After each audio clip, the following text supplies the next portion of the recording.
It's an exciting day, and I'm looking forward to all of it. And I'm pleased to have a lot of the key issues raised already, so thanks very much for that. Okay, so I'm going to talk a bit generally to start with, and then talk about some of the wild animal welfare issues. There are far too many, so I can only dabble and mention one or two. But a lot of the others are going to come up in the other presentations. So first of all, what should each individual sitting in this room now be doing about world problems? What should you be doing about it? I think we can all think on a wide scale about what's happening in the world. A lot of people don't, so it's a good idea to think about what's happening in the world, but actually you very often have to act as you go to the supermarket or regulate your central heating or decide whether or not to kill the thing that's going across the road in front of your car. So there are immediate things which we can all do. So what are the greatest problems in the world at the moment? As far as humans are concerned, I would say that those are the number one problems. You'll notice that I put antimicrobial resistance at the top, because if nothing changes, we're looking at 100 million people dying of bacterial disease within the next 20, 30 years, so it's probably the most important thing. But there are several major issues, and what we're talking about comes within this overall general perspective, and I would say that every individual can do something about some of these problems. What is our role in all this? So an initial question is, are humans animals? And I think for most people in this room, that's not a sensible question. You know very well that humans are animals, but some people don't think that. In fact, most people don't think that. Most people think that humans are completely separate from everything else. And they think that humans are more important than all other animals by several orders of magnitude. In other words, humans are important and everything else is of little importance. And that has been a major problem in the world, but it raises issues still. If you think about any other species and what's the value of other species, I would say that a lot of the things which we regard as problems in the world at the moment are a consequence of anthropocentrism. The idea that only humans are important has caused a lot of damage and will cause a lot more unless we change our ideas about it. And what laws do we have and what do they protect is an issue which we'll be talking about again later. And if we think about other species, which ones are valuable? What other kinds of animals? And when I say animals, I am talking about all animals, going from protozoa to mammals. What animals are valuable? Are they valuable because they're like us? Are they valuable because they're useful to us? Big ones, small ones, beautiful ones, clever ones, rare ones. What's important? What value do they have to us? And then the other question we ought to ask is, what value do they have to themselves? Value isn't just a human thing. We ought to think of how valuable they are for themselves as well. So that sort of background thing also brings us to what kinds of things that we do are right or wrong. Is it wrong to use other individuals? Is it actually morally acceptable to keep an animal as your companion for the whole of its life? Is it acceptable to do all the other things, ways in which we use animals? And is it acceptable to exploit wild animals or to exploit things in a way which causes harm to wild animals? So that there are quite a lot of things which we do which kill wild animals. Every time a tractor pulls a plough across an area of land, they kill thousands of animals in the soil, and many animals are killed in the course of producing plants and directly for human consumption. So what's right and what's wrong about those things? Is it wrong to cause poor welfare in other individuals? I think most people here would probably say yes, it is. We should at least make efforts not to cause poor welfare in other humans and animals of other species. And then specific activities, is it right or wrong to kill animals for different purposes, food, fur, entertainment, because as we've heard already, they're thought of as pests, or because they might bite us, or because we think they're not very pretty. What's right and what's wrong? And if you are going to kill an animal, then how should you do it? So these are all issues we're going to be talking about. And then if we're looking at animals which are going to be kept or killed or used in some way, then how do we evaluate welfare? That's an issue which I'm not going to be able to talk about at all today, but you will know, all of you, something about it. But I think we do need to consider, if, for example, animals are going to be killed, how long does it take when they're being killed, and how severe is the effect? What's the intensity of the effect? It's the same question whether we're talking about positive things or negative things. We need to look at how long the thing goes on and how bad or how good it is in order to evaluate it. So if you have two ways of killing an animal, one of them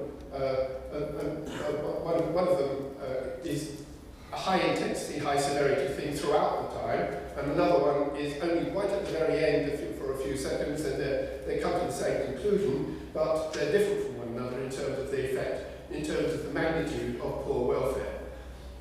So these are things to think about whenever animals are going to be affected, whenever animals are going to be killed. Okay, which wild animals should be protected? If we keep animals, we have in this country and in a number of other countries an idea of the duty of care to the animals that we keep, and it's legally required that we do care for the animals, and that's very important, I think, legally. That clause in the Animal Welfare Bill here, which was originally followed from the German Animal Welfare Bill. What about wild animals in terms of duty of care? What is the equivalent?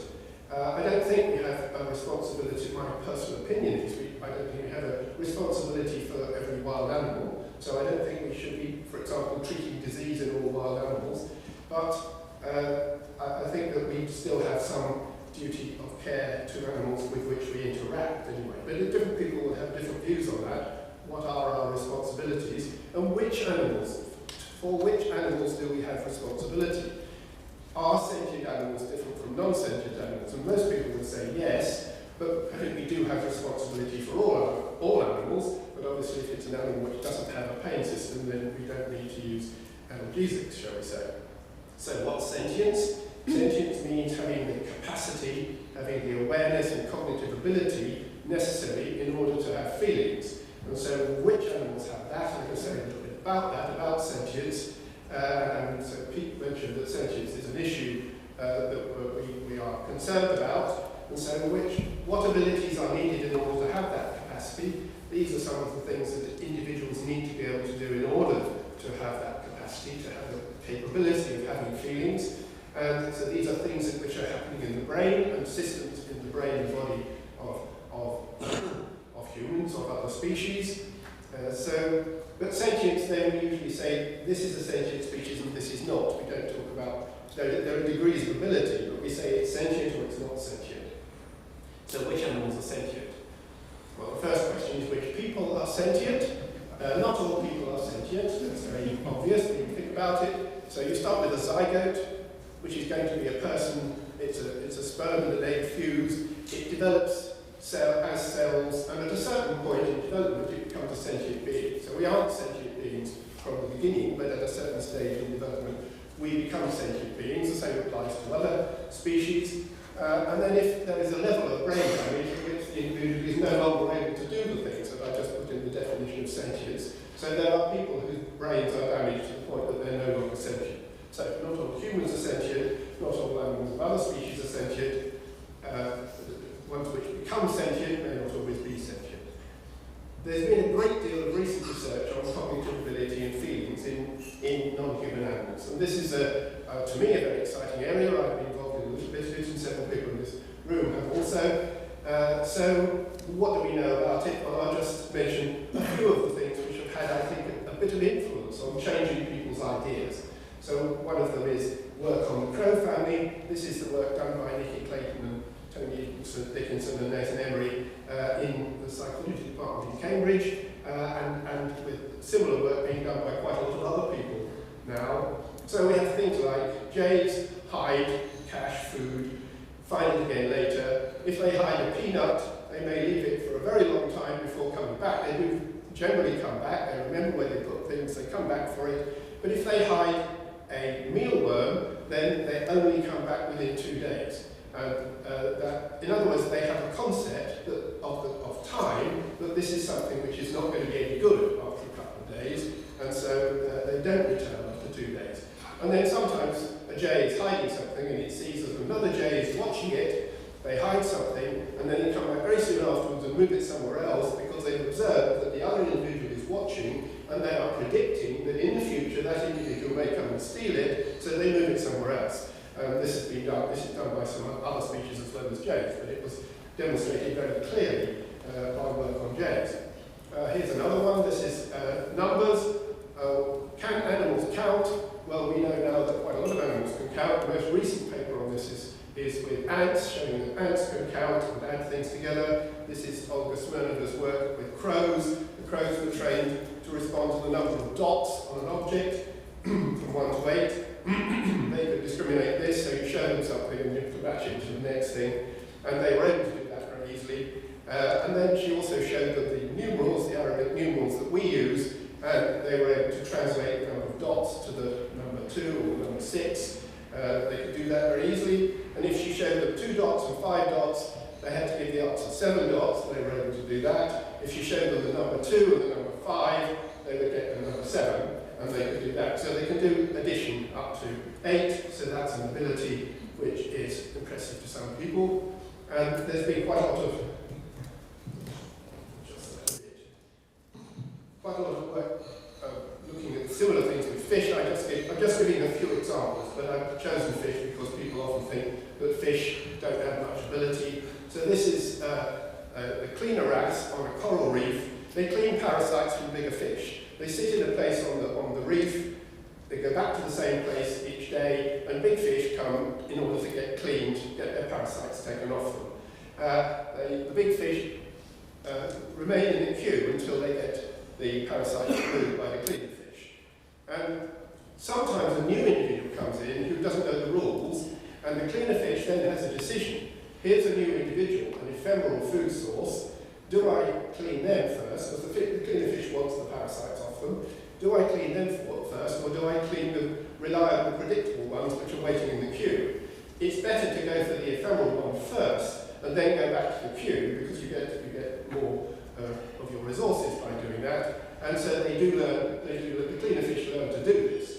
And this has been done experimentally, in which the fish were offered 2 plates with the same preferred food. One was a permanent one, which would remain there afterwards. Another one was one which would be removed after a short time if they didn't take it. And the fish learned to go for the ephemeral plate rather than the reliable permanent plate. So the answer is that these wrasse learned this laboratory task, which is close to what they do when they're on the coral reef, within 10 trials. And then if you try and do that to your family, see how many trials it takes them to learn it. My guess is that many of them will take more than 10 trials to learn it. It was done with capuchin monkeys. It took capuchin monkeys an average of 100 trials to learn this. Chimpanzees, it took 50 trials, and some of them didn't do it. Orangutans, 100 trials or failed. So it's a difficult task, and these fish can do it quite easily. African grey parrots can also do it within 10 trials. And so we have a situation where in this particular task, there were lots of possible tasks, the cleaner fish and the parrot were better than all primates. As I say, humans don't always do it in 10 trials, so even humans in some cases. So it's just saying that fish can have a learning ability which is very impressive. There are other ways in which primates are much more impressive than wrasse are. Okay, what about other kinds of animals? Octopus, squid, cuttlefish, they can do lots of things. Here's a list of some of the things they can do. These are things which people are generally impressed by. So they can deceive, they can use tools, they have individual differences and so on. So cephalopods have complex learning. What about decapod crustacea, hermit crabs, remember shells that they've investigated before, they show avoidance learning. If they're displaced as far as, this is a spiny lobster, displaced on the seabed between 12 and 37 kilometres, and they got back again, and they remembered magnetic and visual details of where they started in order to do that. Spiders, bees and ants, there's a lot of evidence of complex learning. Okay, which ones are sentient of these? What about pain and fear? So so prawns show clear evidence of reactions which indicate that they have a functioning pain system, and an anaesthetic alters the situation. Crabs will avoid situations where they get shocks and learn things about that. Hermit crabs show different behaviour when they're shocked and when they aren't shocked, and there's a trade-off in their preference when they have to choose whether to go for one resource or to consider the pain in getting the resource. So we have a situation where the pain system is clear in all vertebrates, and that includes reptiles, amphibians, fish. There's a lot of debate still about pain in fish, but I think that the trend has been very much that it's quite difficult for people to say that there isn't a pain system in fish now, that it's a sophisticated one. There's good evidence in crabs and prawns, quite good evidence in cephalopods. And some gastropods have a pain system. They're not quite as good in their cognitive abilities. There's not much evidence in insects and spiders of the pain system, so not much evidence of the feeling. So at the moment then, the general conclusion is that all vertebrates are sentient, cephalopod mollusks and decapod crustaceans are sentient. And if you look at laws in various countries protecting these animals, then if they are wild, there is little protection at all in most countries. If they are captive, some of them are protected in some countries. I think it's still, Mike Radford can correct me perhaps, but I think it's only New Zealand which protects all of them if they're captive. So they are protecting decapod crustaceans. Maybe somebody else does now. I must get up to date on that. We don't protect decapod crustaceans at the moment. Okay, so what do we do about all this? We consider when animals have pain, have fear, and we consider it more if they're sentient. Obviously, we use anaesthetics and analgesics if we think they might have a pain system, and we do protect animals more if they're sentient. And there are lots of things which we can measure about this. We know what systems we have and what systems other sentient animals have. These are the sorts of things that they have in order to have pain system, for example.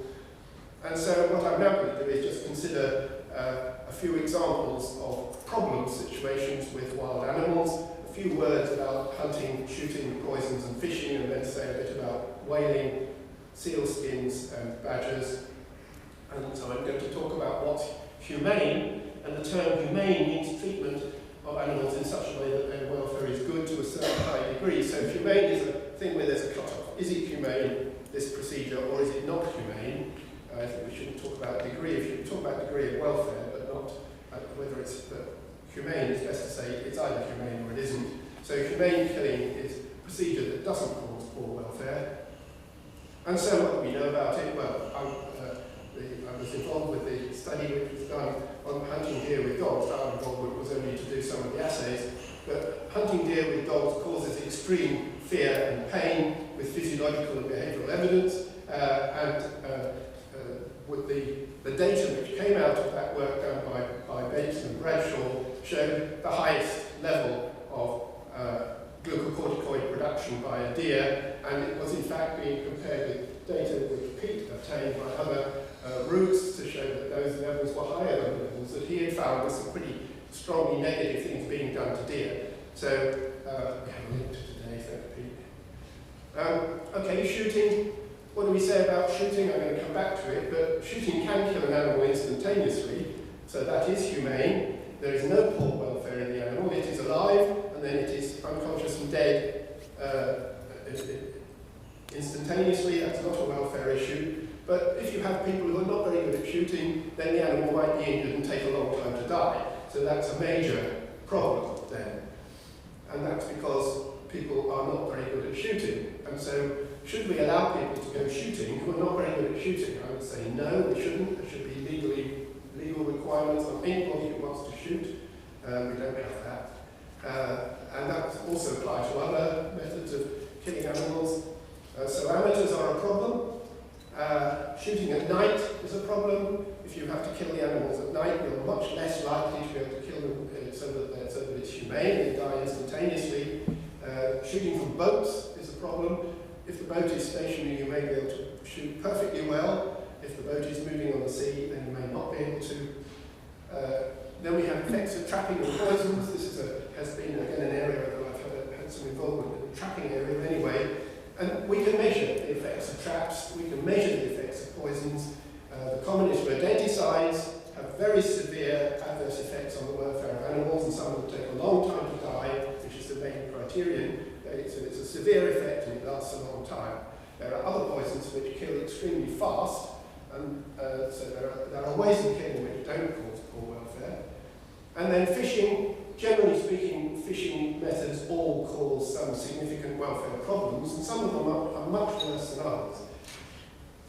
Okay, well, now let's talk about whales, and in particular whaling, but cetaceans have complex brains. Cetaceans can learn things, they have a pain system. There's no evidence that because they're big animals, they're different from us, for example. So we ought to be considering whales. Whales are sentient animals. Until 2012, the International Whaling Commission never allowed the word welfare to be put on any of its publications, on its agenda, and that was because the countries which were whaling with vetoed the word welfare. They allowed the word conservation, they didn't allow the word welfare, because they actually knew that if they talked about welfare, they were going to be made to look worse than they wanted to look. And the UK members of the International Whaling Commission had a significant effect on initiating peripheral meetings, which I had an involvement in, which resulted in welfare, in the end, being put on the welfare agenda. And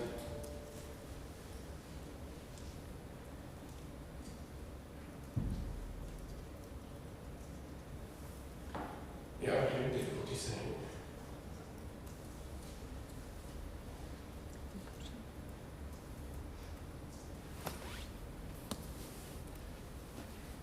Your own tools.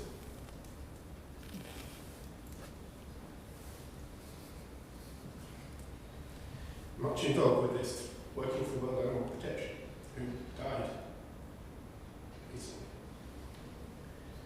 Okay, so I was asked to write about scientific assessment of effects on whales. Lots of things that humans do have an effect on whale welfare. Noises have an effect, boat noises have an effect, explosions have an effect. Whales are sometimes killed by boats and by fishing nets. Some whale watching prevents breeding. Whale watching in general helps to preserve whales.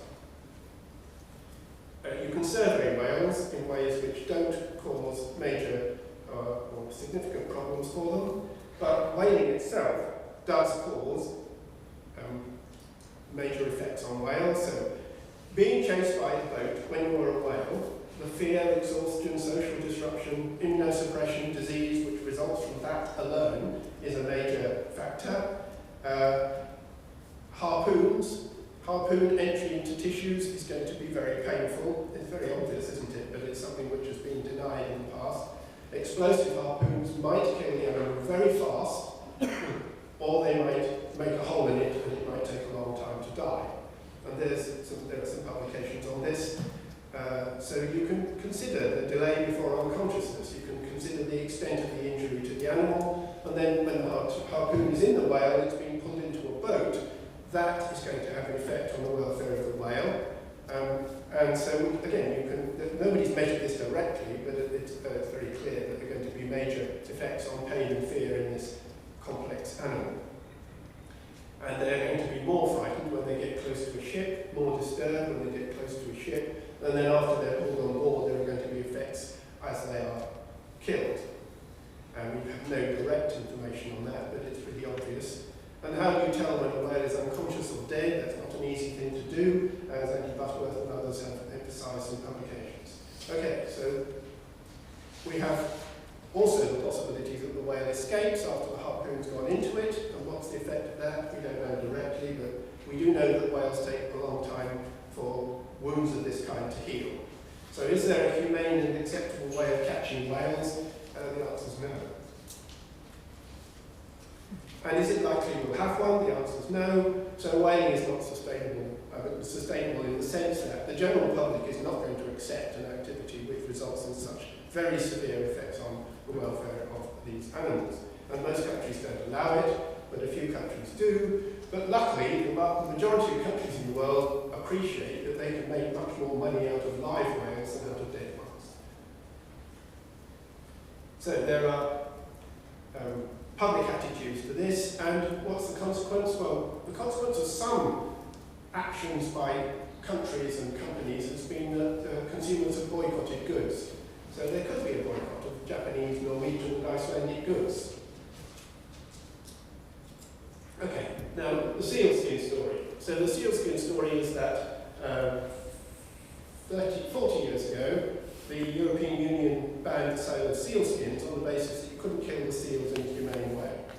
That was challenged at the World Trade Organization by Canada, with support from Norway, and there was previously an EFSA, European Food Safety Authority, report on this subject, which I was involved with, and there we have quite a lot of evidence about the effects on seals of being killed on the ice.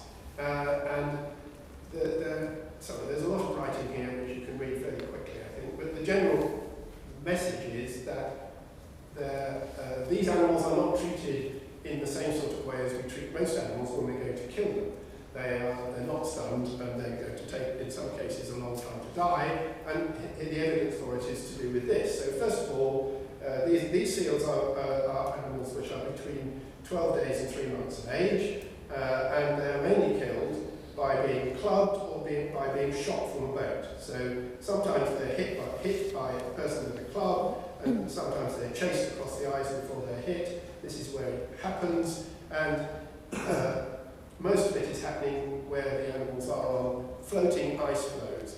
It's actually changed in the last 20 years. They used to be mainly on stationary ice floes, and now most of them are on floating ice floes, and therefore moving up and down in the water, which is relevant to the fact that they're being mostly shot from boats.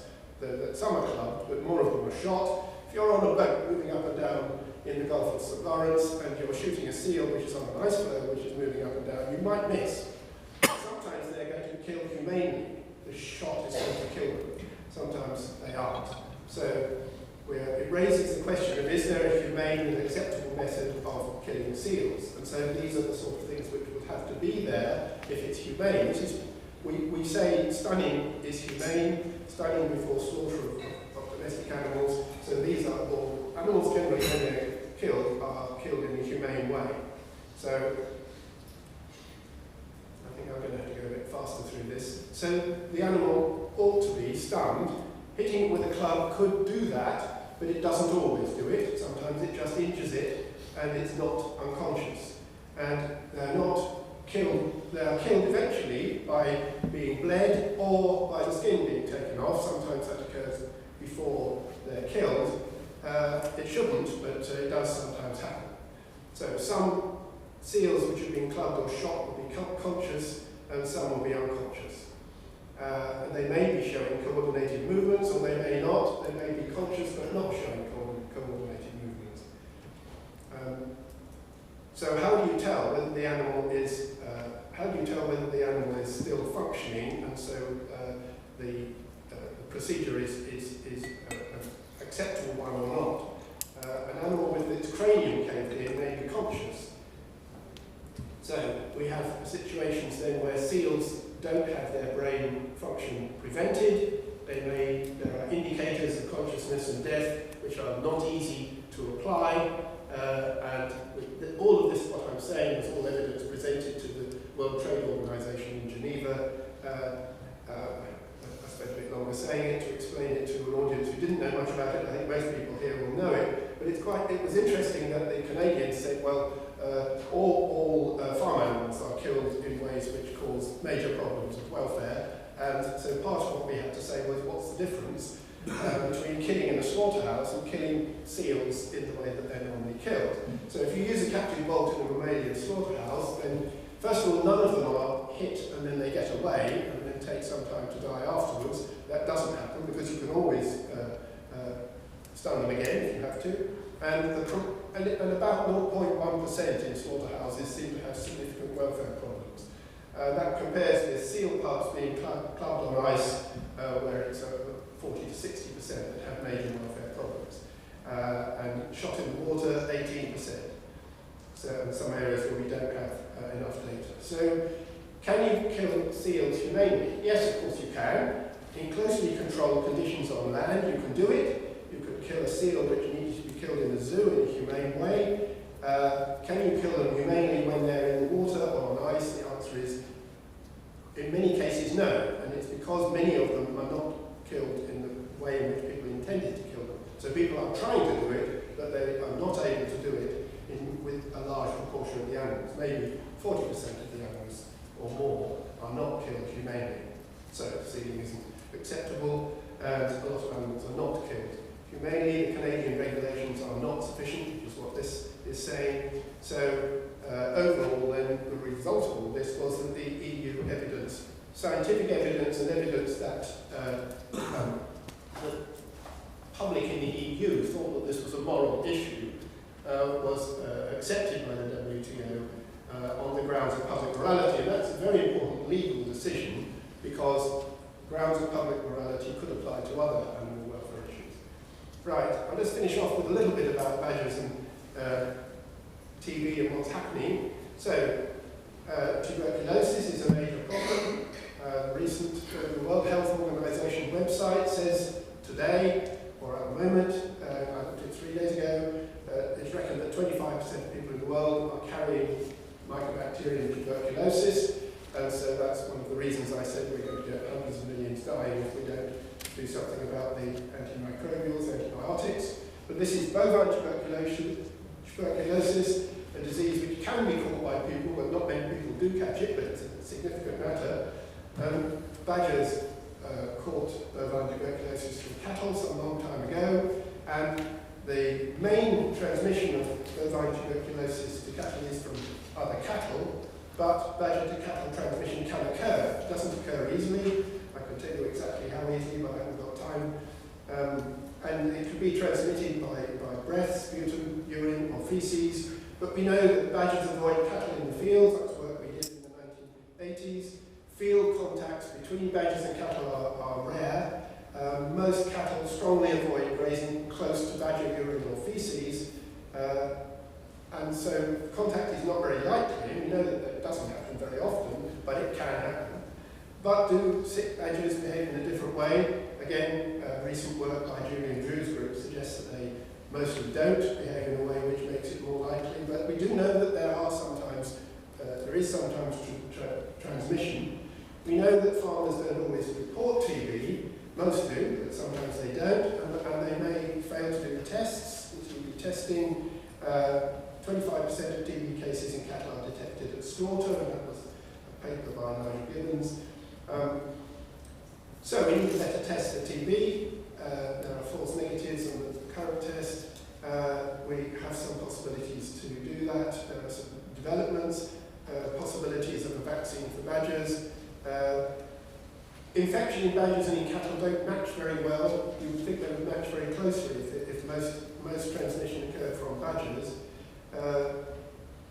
The best predictor of bovine tuberculosis breakdown is that cattle have been removed, the number of cattle which have been moved in an area. And the second factor was the interval between TB tests. The third was badger to cattle infection rate. So badger culling explained 5% of the variance in bovine tuberculosis breakdown. So what about killing badgers? Well, shooting at night, which often is done, often just wounds the badgers. So there can be a major welfare problem. Badgers move if some badgers in a group are shot at, and we know that occurs. Infected badgers may move out, and after the cull, infected badgers may move into an area. So this suggests that it's not a very useful way to do it, unless you kill nearly all the badgers. So if 85% of badgers are killed, then disease spread will be reduced. Almost always, people don't get 85% of the badgers. So killing badgers is overall, generally, going to increase tuberculosis rather than to decrease it. There are 1 or 2 studies which give a bit of evidence on this. I've got time to go into that in detail. Okay, so now general conclusions. With every human action, whatever it's about, whatever we do, we ought to be thinking about the consequences of it, including the consequences for wild animals, and that means all animals, not just mammals, all animals. We should be thinking about populations of animals, we should be thinking about the welfare of animals, and specifically the procedures which are used for killing whales and seals and badgers are not acceptable generally to the public, not sustainable, and so these are practices which would be better not to do. And some of the things I've written about wild animals are in the Tourism and Animal Welfare book, which is the very most recent, this is my advert, sorry, but it's Tourism and Animal Welfare is the one which says most about this, and the Sentience book talks widely about all animals. Thank you very much.